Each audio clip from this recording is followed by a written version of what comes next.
Make sure you listen to my daddy's podcast right now. Is it best show in the world? And this is the Crads Face Up Podcast. I am your host, Mr. Ty Hill. Listen, today we have a special guest on, someone that I want to say that I admire the things that I've seen so far that you have been doing, my brother, and I appreciate you stopping by.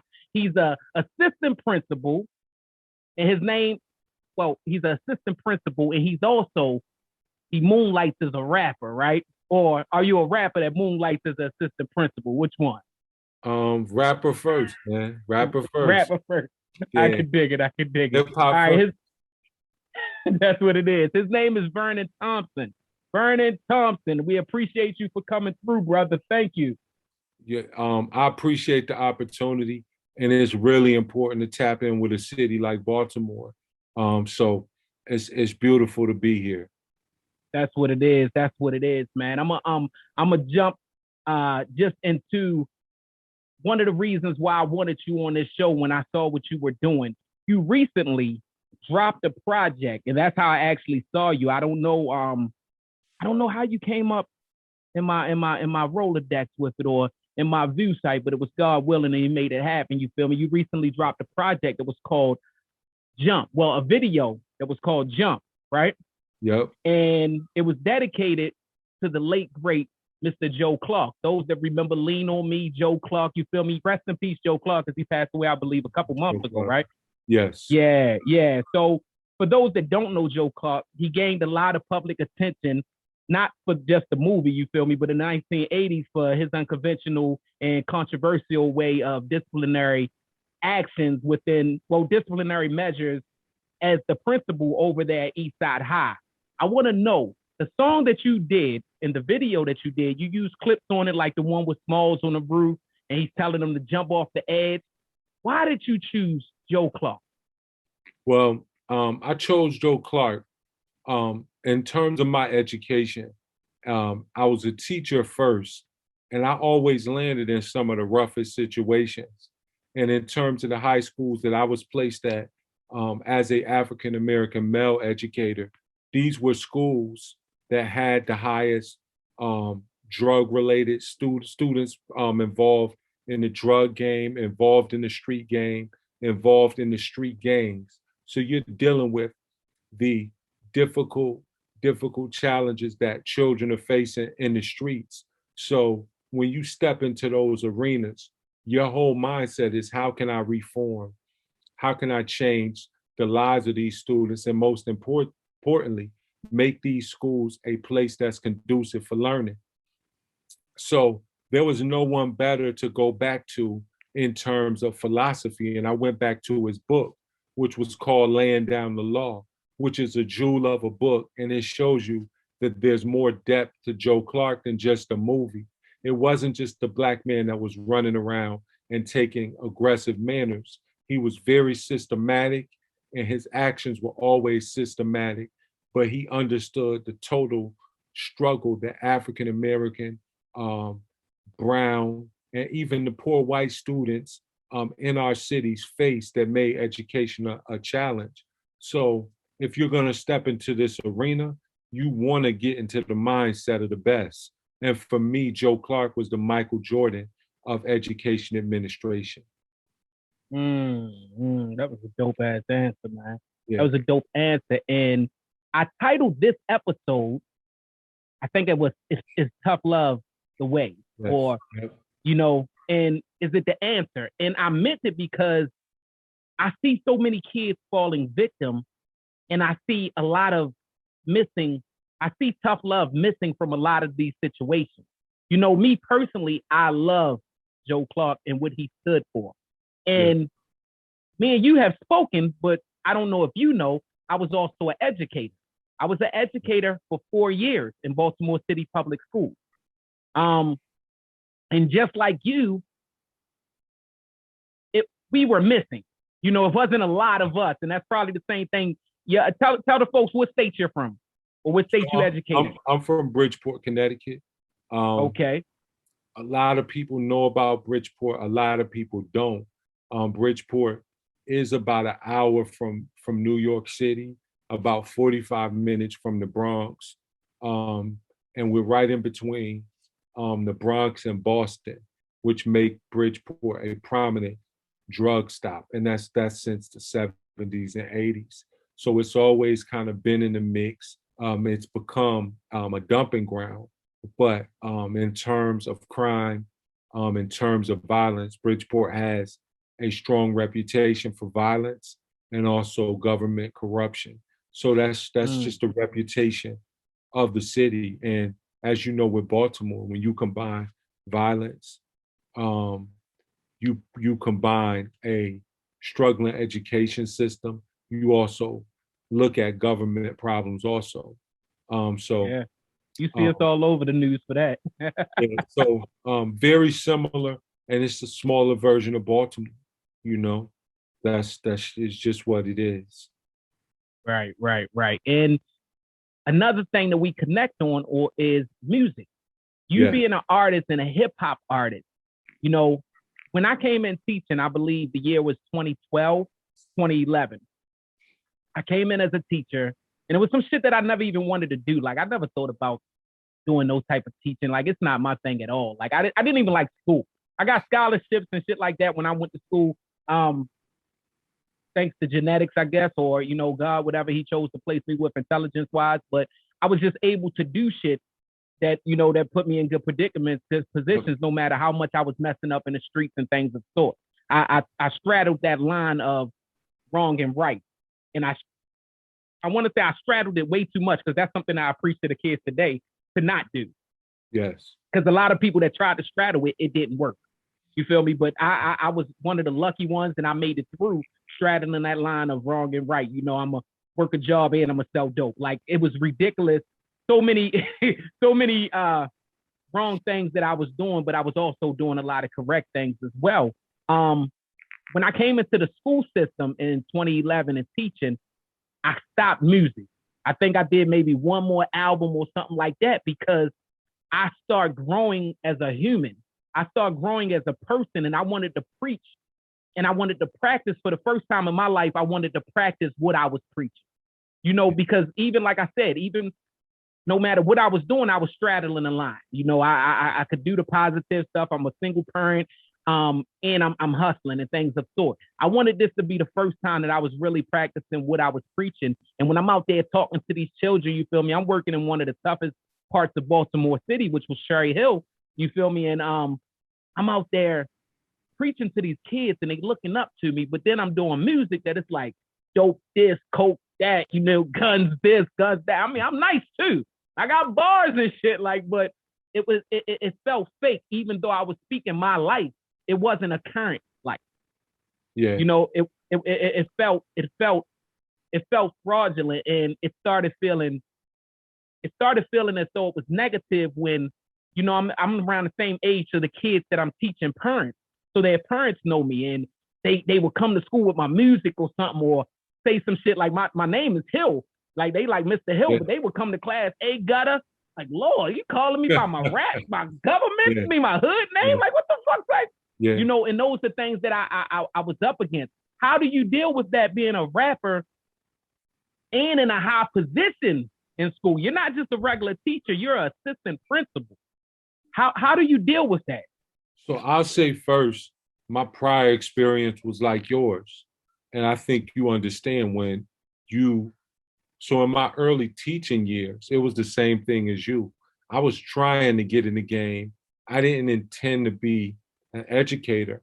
I started as a teacher's assistant really because it was a decent job, decent salary, you know, medical benefits, but it gave you like a lot of time to pursue your other things. And for me, that was music. It was trying to get a deal. So you understand that in trying to get a deal, even if you're not totally, you know, talking street stuff, you making the club records, you making everything, because at that time it was, well, how do I get on the radio? Because that was mass media before the internet. The internet wasn't popping. Yeah. So before that, even if you weren't totally making something street, you had to find your way into the game. And I reached a point similar to you where I said, you know, when I made the decision to go from teacher's assistant to teacher, and and I saw the effects and the impact. Same thing as you.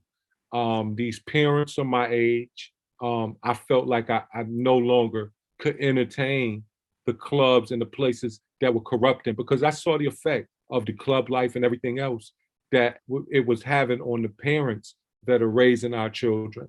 And it's not that I'm against clubs, but you see the full lifestyle. And I understood that, I can't make any more music to entertain that. I needed to move forward. And as an educator, I'm seeing the impact. I'm seeing parents who are the number one, they're the number one anchor in the child's support system to end up being successful. So I, myself, like you, I felt like I needed to put it down.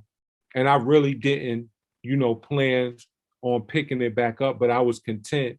And I was at a place where I didn't need the energy anymore being known for music. The egotistical part was pretty much gone, but I understood where my community was at and where these children were at. And that became my focus. So, I reached a point where I said, I was content and not picking this back up. But it started to come back to me, after I'd say about 7 years of teaching. It started to come back to me because you experience things. And the first record that I made was Father's Day.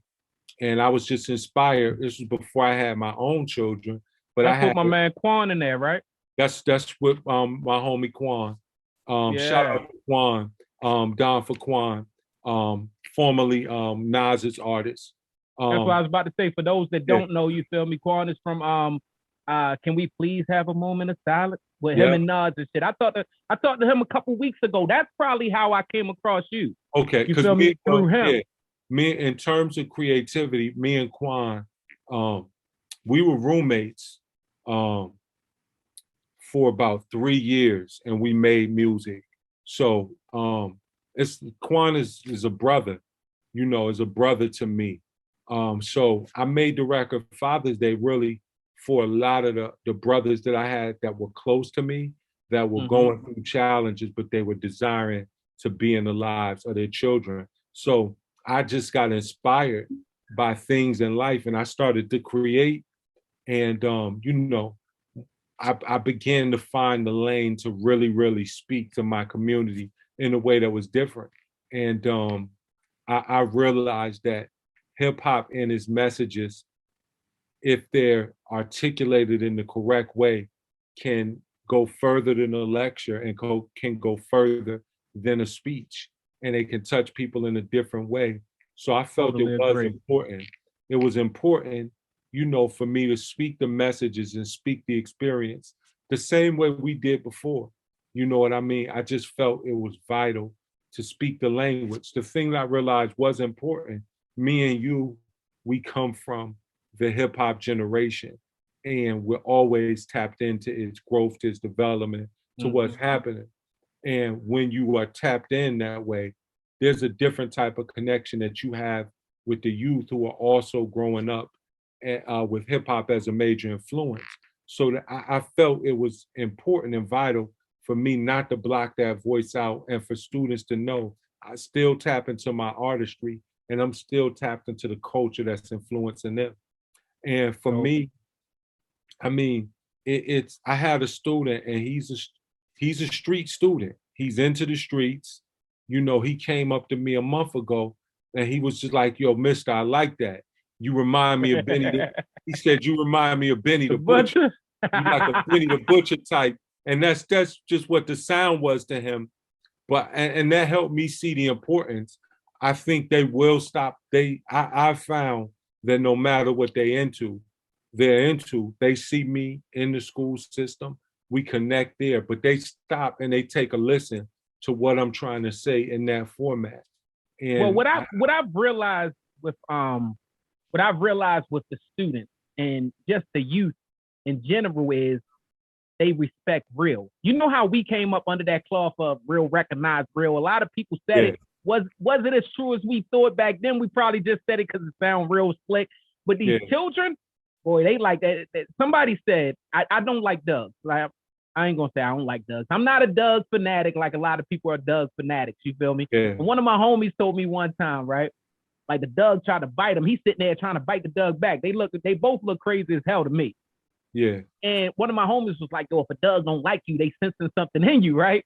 Yeah. And I'm like, man, what type of DMX line is he spitting to me right now, right? Yeah. But children are really like that. Children really has to sense something in you to deal with you. So you coming from the urban communities and things of sort, and you're dealing with these same students that come from that environment. What do you feel is one of the biggest generational curses that you're seeing every day within that school system that was, that we had in our generation and the generations before us? I'll say one of the big things, and there's many. I think one of the biggest curses is feeling like we have to live for our hood and die for our hood and stay in our hood. I think one thing that we have to get out of is you don't have to stay here. You can leave and start over. You can hit a goal and leave and really advance. But I think we're really trapped in the place where we grew up, the place where we're from. We want to rep it. We want to die for it. We'll beef over it, and we won't leave for the sake of our own safety. That's one of the biggest curses we have. We're locked to land that we don't own, that we don't own the real estate of. It's not like we're inheriting grandma's property. We're riding out for these hoods. We're riding out for these neighborhoods. So on lower levels, we're dying for it. And even when we achieve some levels of success, we don't want to leave. We don't want to try something else. I think one of the biggest things for a lot of young men is to get themselves out of that place. That's the biggest trap. Hometown is just one of the biggest traps. It's a major mirage because home is supposed to be a place of safety, but it's the most dangerous place for your life. It is. We see most dying, not only in their home city, but really in the neighborhood, in the block they grew up in. We spoke about, I was speaking to someone a few weeks ago, and we were talking on that aspect of you have people literally dying on the same blocks they were born from in my community. You understand what I'm saying? And that shit is hard. I just now buried a student maybe 2 months ago.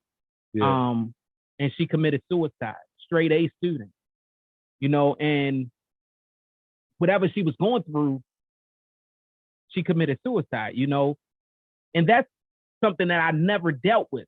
That alone made me be like, man, I wish I never was a teacher at all like that, because I'm still connected to so many youth, so many people that I've taught, and those connections keep me within the loops of things. First time something happened, hitting me up. I want to interject at that point that you made, and I want to interject, and I don't want to cut you off, but I have to jump on the point where you're saying, I don't want to be a teacher at all. And I want to interject because that's the main purpose of the project.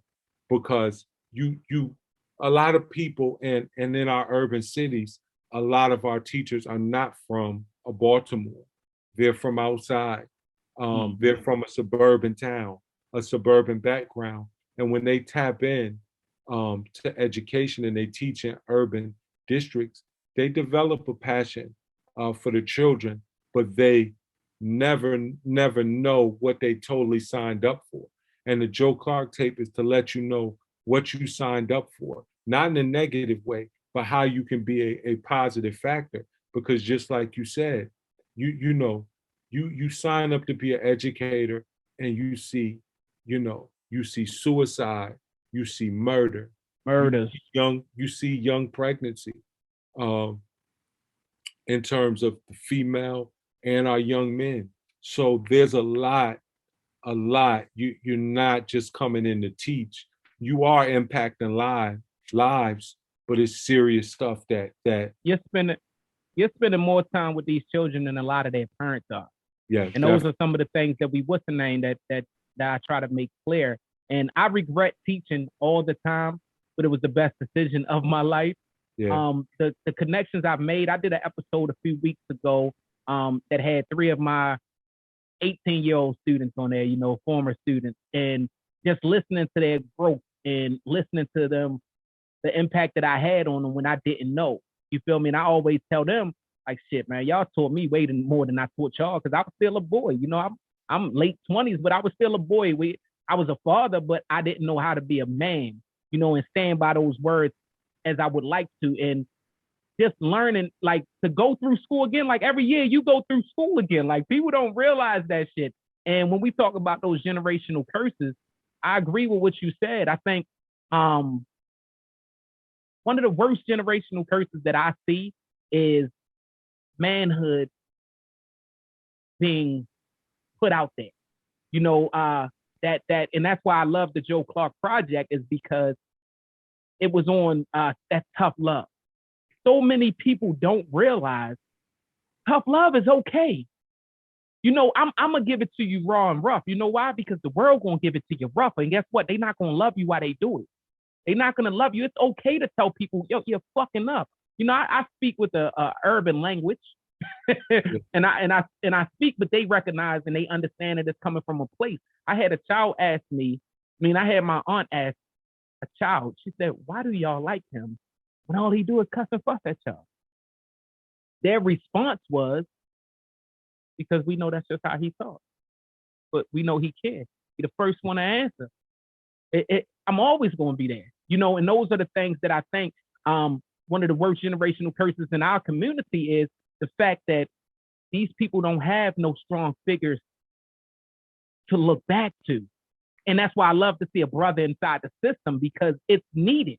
Anything that has ever been accomplished in life has been infiltrated from the inside. Yeah. We watch all these gangster movies, and infiltration always comes from the inside. Like, they always plant. Why don't we start planting our brothers and sisters within that inside with that strong impact of, trying to accomplish something, trying to teach them real. Everybody's not a scholar.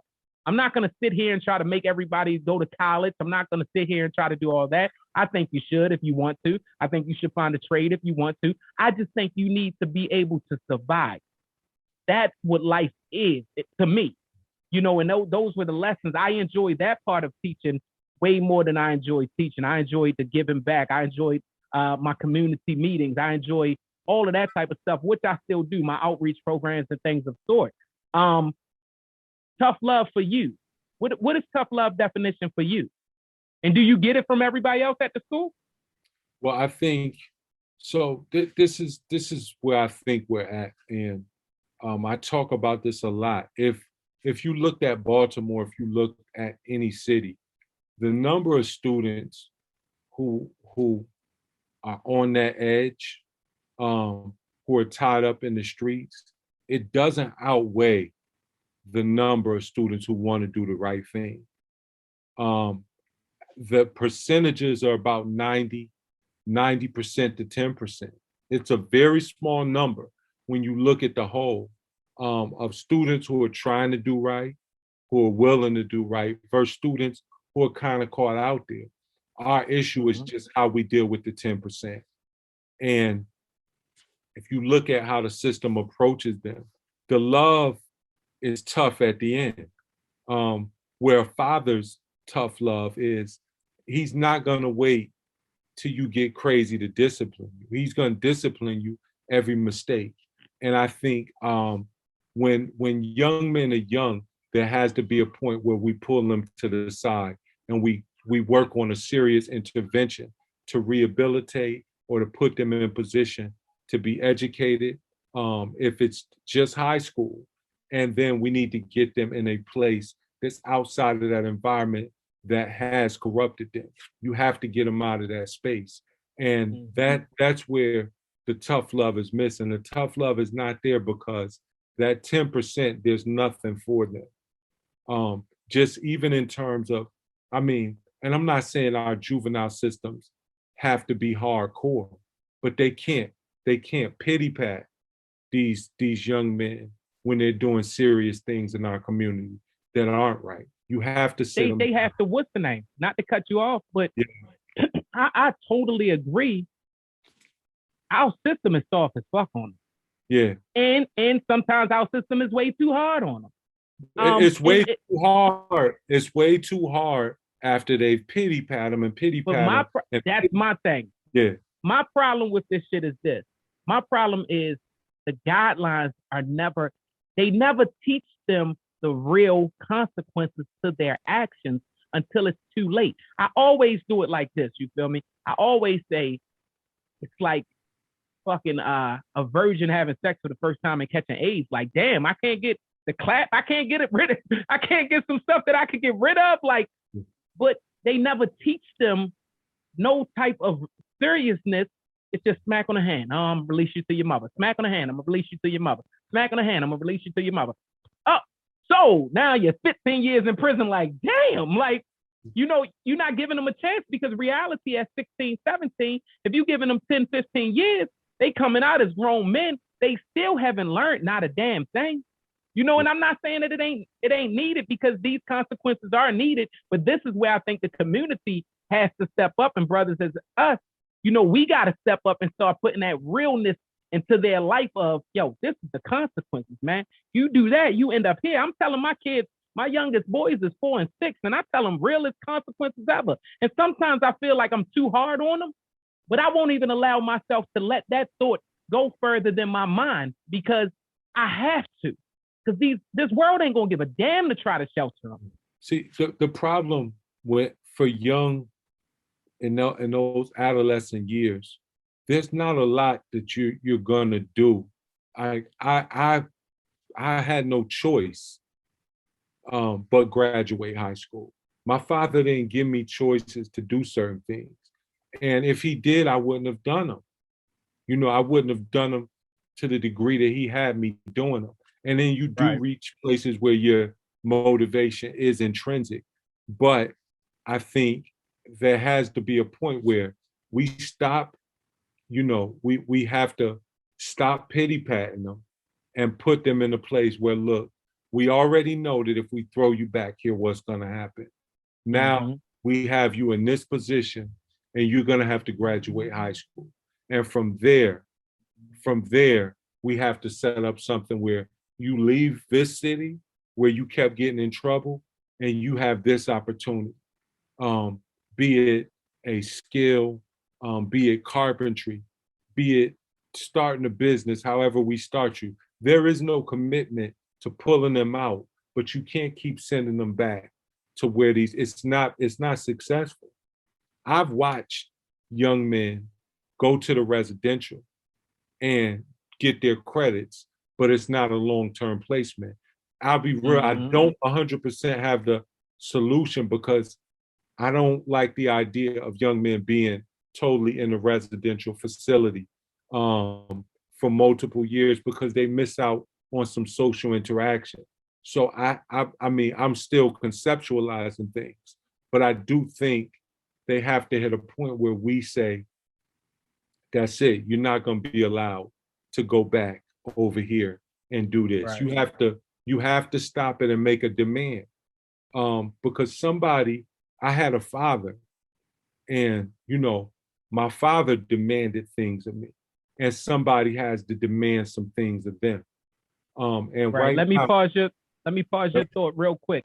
I want to take a second to shout out my first sponsor for today, which is bangers.com. You feel me? For anybody, anybody looking for any hemp or CBD product, go holler at bangers.com. That's BHANGERS. Me personally, I'm not a smoker of things of sort. If you do it, that's on you. You feel me? But what I'm telling you is those CBD products like those bath bombs, and I am a bath taker, and I love those. Make you relax after you had a hard day, after you done work real, you know, you out there stressing of just the life that you're living or whatever it is, you feel me? I do love to jump inside of a Banger's bath bomb and just relax and just get that weight off my chest. So as I said, make sure you go to bangers.com. That's BHANGERS.com.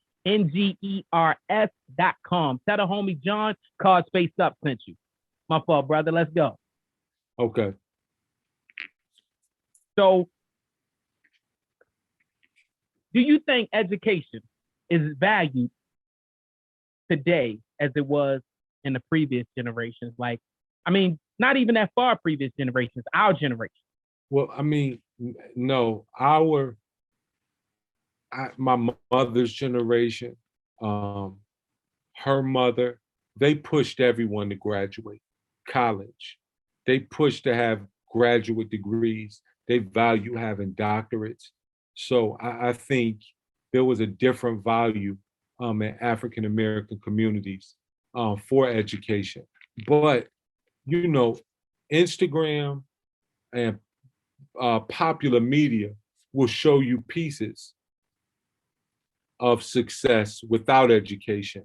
And I think it's just like hip hop. If you look at the percentage of those who are actually making a living versus those who are trying to make a living, it's very, very lopsided.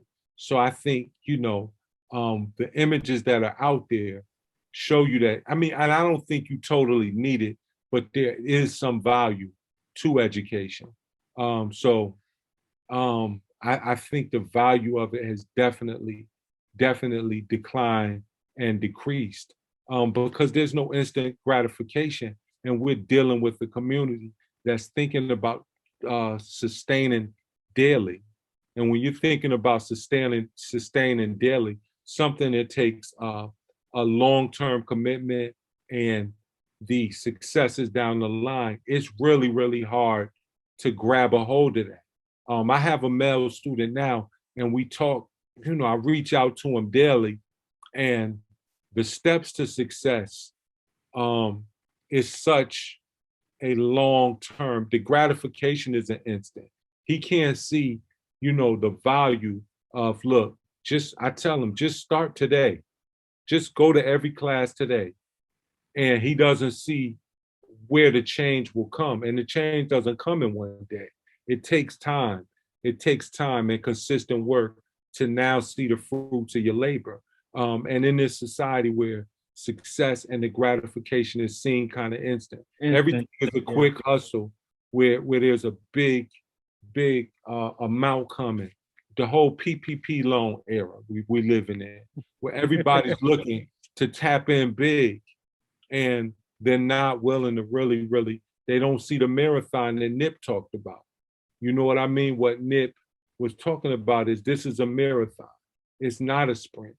And that's what life is. Education is not, it doesn't show instantly, it's over time. And what it does for your mind, you wouldn't understand because there's not a lot of models that have gone through that in our communities at the moment, that you can trust in and believe in,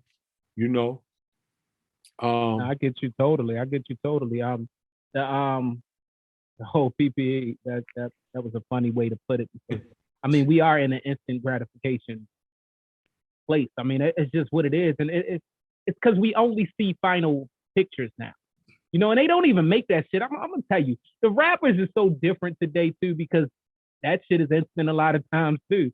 From our generation, we out there, we moving CDs out the trunk of our cars. You had to burn them up. Once you finally got that motherfucker to the point that you could get a couple dollars and or go buy one of those little machines that put the little paper on the CD. They used to get stuck in everybody's CD player. Once you got to those points, you had to hustle for everything. Now the rappers get on there and they be like, oh man, I just started rapping last week. You be like, damn, man, you got a record deal already. That's what these kids want to emulate. That's what they want to be that. They want to be a part of that. They want everything to move faster. My father used to tell me something growing up, and it was, you'll appreciate it when you actually work for it. And I ain't never understood what he said or what he meant by that growing up, even though it seems real simple. And I'm like, man, I'm working. What do you mean? Like, you feel me? Like, I got a job and shit like that. No, it's different when, nigga, you really work for it. Like, I ain't talking just because you got a job. I'm talking you made sacrifices for it. You actually had to do this, to do that, just to move here. You get what I'm saying? And those are the things that our children, they don't get to see. I deal with so much with the youth, like you spoke on murder. I've lost children, I've lost students, kids I love. I've lost homeboys my whole life. But it's different when you've grown up and you losing a child. Like, you're losing kids that you like, damn, I wanted to save them. Like, And I think about a lot of conversations that I've had with these students I've lost. And a lot of them, I done told them the consequences of their actions.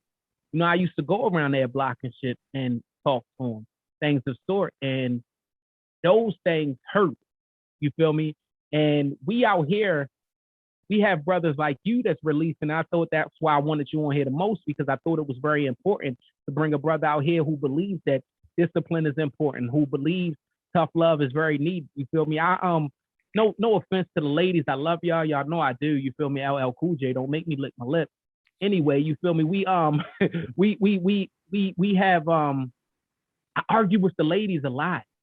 It's like, y'all hindered the growth sometimes so fucking much of a lot of these kids, a lot of these male kids the most. And ladies, I know I'm gonna piss y'all off with this, but y'all know I'm honest, and I've talked to dozens of parents about it. Get the titty out his damn mouth. Get the titty out his mouth. Lil Rah-Rah is fucking bad.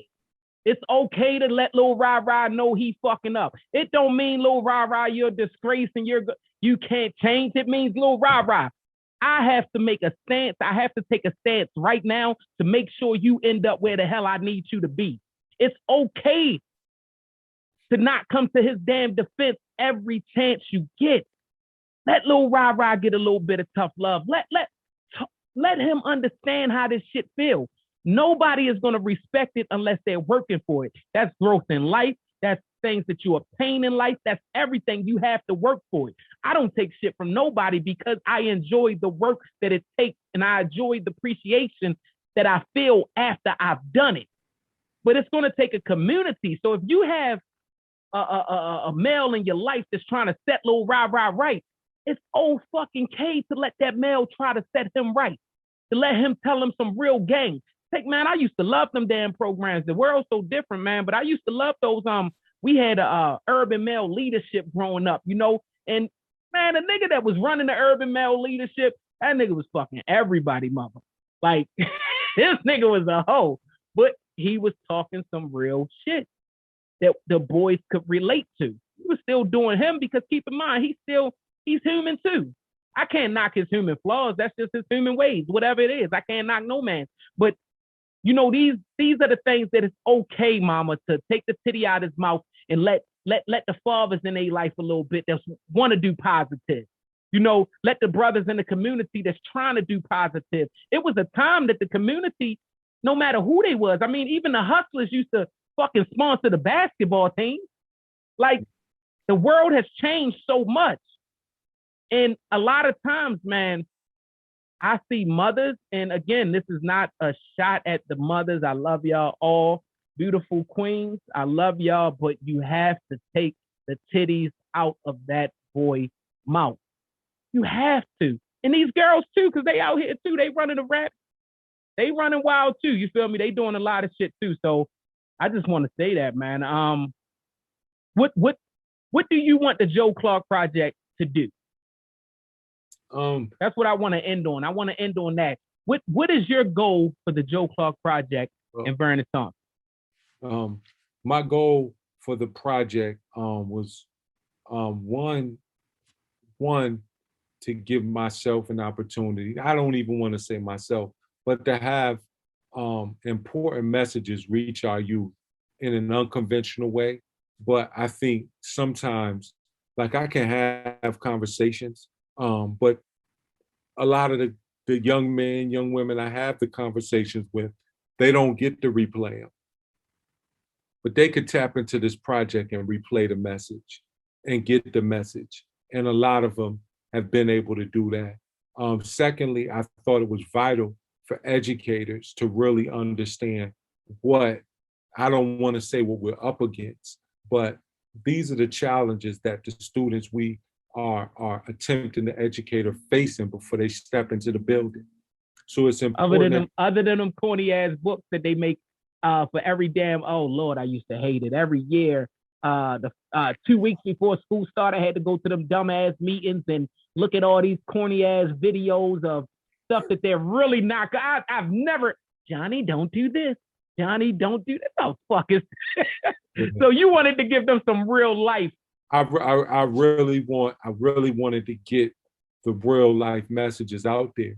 And one educator came to me, he said, look, hip hop is definitely not, the music that I tap into, but I had to sit and really get the understanding of what the message is that you're sending. And I needed this.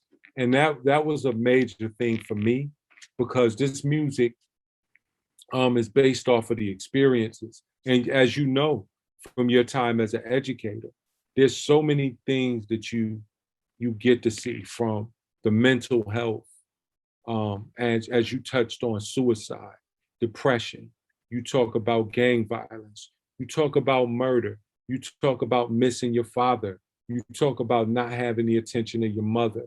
There's so many dynamics that make educating the youth in our urban communities a complex task, that I wanted to touch it so that we're aware and we can approach this work with empathy and that's not that we're feeling sorry, but we have a feeling of understanding, which gives you the patience, but also the main thing that you need to do this every day is, and it's one of my favorite quotes from Chris M. is you won't make everyone woke, but you have to make sleep uncomfortable. And that drove me because you giving a kid, you're giving the same kid the same message every day. And it feels like it's not moving him. It feels like he's not changing, but I had to say to myself, am I making him uncomfortable? And that's that's what I have to do, is just make this a very uncomfortable process for you.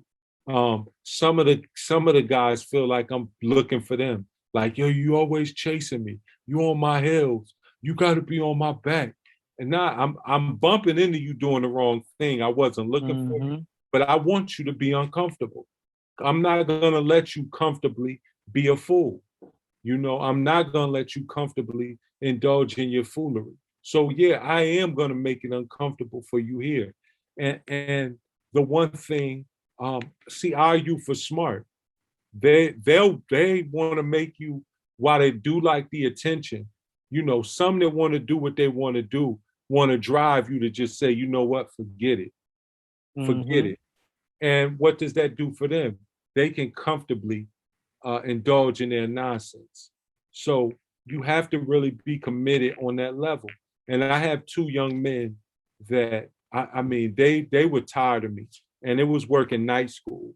And these were for the kids that they didn't want in high school during the daytime. And I rode them, worked them, always on their heels. To the point where I thought I was going to have to fight one of these guys. It was bad. I've been there. Yeah, you know that. And I used to think to myself, man, these guys are going nowhere. Like, they don't get it. I used to be so frustrated.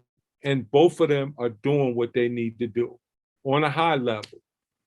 And I gotta shout them out. I haven't shouted them out, but they are very important to my work, And that's young Dontre. Yeah, shout them out. Yeah, Dontre and Mike Ayton. Those two really, really inspired me. And I talked to Dontre at his job, and I said, I've gotten wiser.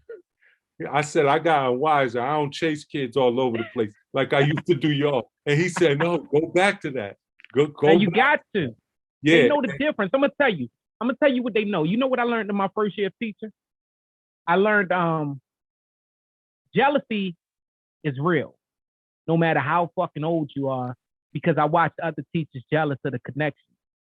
Yeah. I watched other teachers not understand, because they don't realize their jealousy was simply a not understanding of why. And I ain't never dressed. I dressed up my first day of school of teaching. My first day, I got pictures on my Facebook. I look like a fat ass Mr. Brown. The bald head, dress. Man, after the first day, my hat backwards. I'm pants like I wham, you feel me, whether they sagging a little bit, because I wanted to believe, man, I won't go to your church if you make me dress up.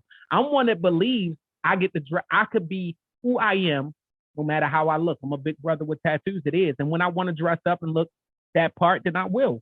And I know that's not some things, like one of the new things that I wanted to start was the dress for success thing. But do I believe in it 100%? No, I done seen niggas shoot up clubs and blocks and shit with suits on. So it doesn't mean a lot to me as it meant to others. You feel me? But these kids, they need that support. They know who's rocking with them. You feel me? And that's why they like you. That's why they give you that respect. And like you said, that uncomfortableness. And it's just like when your mother used to walk through the block, the drug dealers used to stop, you know? They can hit sales all the way till she get close enough to see them and they'll stop. Not because they scared of her, that's the uncomfortableness. I don't want Miss So-and-so to think I'm a piece of shit. You know, and that starts rubbing off because now they start caring about and this is the community part, y'all. This is the community part.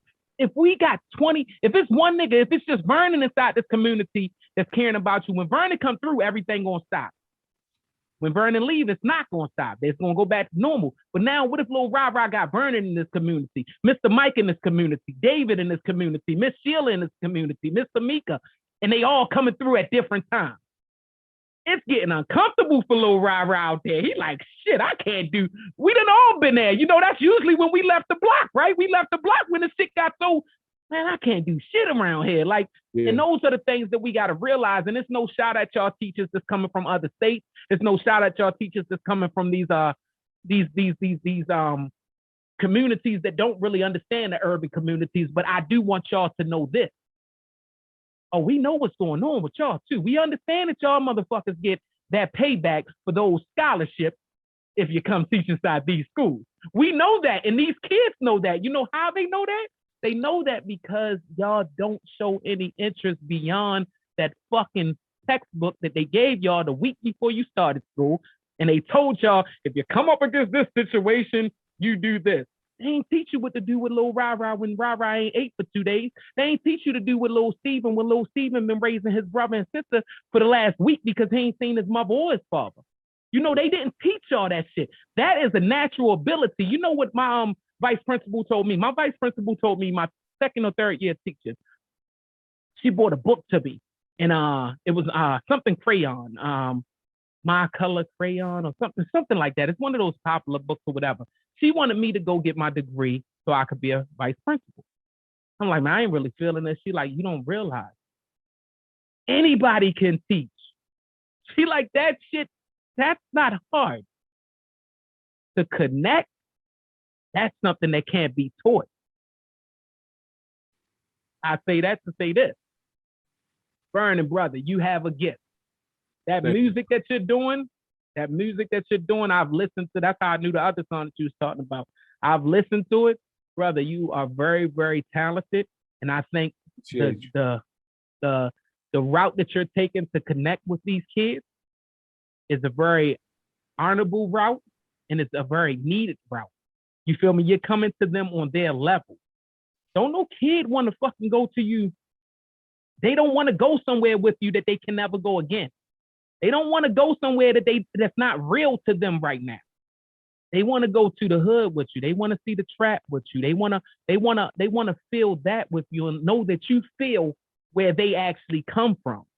So before I close this, brother, I do, if you don't mind, I would love for you to spit some of the bars from Jump Song if you know it, or just any bars, something encouraging, whatever you want to do. That we could play this shit back and they could rewind this. I said rewind. You can tell I'm old. They could hit the playback on it and shit and just listen to those bars. All right, let me see where You're older. I'm telling you, I get these little young niggas on here, man. They ain't gonna rap. They look. That's the uncomfortableness. They look uncomfortable. You ask them to spit. You from the old school, brother, so you got it on you. I give them some a jump. You smoke crack, don't you? You pop pills, don't you? If you don't want to live, jump off the roof if you don't want to. Because I refuse to let you be a deadbeat moving backwards. Just had a student murdered with no money for the casket. So jump off the roof, Sams. Jump off the roof, man. Keep doing what you're doing. That's exactly where you're going to land. Because death is waiting. So is an inmate number. Your brother just got locked up for the last 3 summers. The streets is telling you lies. I'm going to tell you the truth. Since they showed you the blocks, I'm going to show you the roof. The analogy of a wolf sucking the ice-covered knife that thinks it's quenching his thirst, but is slowly taking his life. You used to your blood tasting. By the time you awaken, death is around the corner, so jump. But I believe in you. I see the king in you, so I ain't leaving you. You playing with your life, so to the roof is where I'm leading you. I brought you here so you could see your block from the top, to show you. You could see above the plan and the plot. I'm watching every day at the precious lies that the ghetto takes. Could talk till I'm blue in the face, but the choice is yours to make. It's live or die, jump or fly, fall or rise. I drop jewels for you to choose or choose your demise. Don't jump. Yeah. I got a clap button over here, so I'm so fucking impressed. And I can't even find a clap button. Hey, Vernon, we appreciate you stopping through the Crads Face Up Podcast, brother. Yeah. Hey, much love to Baltimore. Much love to Baltimore. Much love to you, everything you're doing. Shout out how they can reach you, how they can get in touch with you. If you have any ways for them to support your efforts and things that you're doing, just shout, do you right now. This your end of your mixtape 96. Yeah. So right now, the Joe Clark tape is out now under the artist name Vernon Thompson. The Joe Clark tape. You can connect with me on social media, on Instagram at Vernon S. Thompson. Vernon, Vernon S. Thompson. Also Twitter, same thing, Vernon S. Thompson. And then Facebook is just Vernon Thompson. I'm on all streaming platforms, and there'll be more things to come. You could also subscribe to me on my YouTube channel, is also Vernon S. Thompson. So I appreciate it. Peace to the Crads Face Up Podcast. This was an opportunity I'm excited about, and it's always great to connect with people who are taking leadership in cities where the problem is at its extreme. And Baltimore is a very, very serious city. So much love to Be More, and much love to you. I appreciate this opportunity. Salute, brother. Salute, man. I thank you for the support.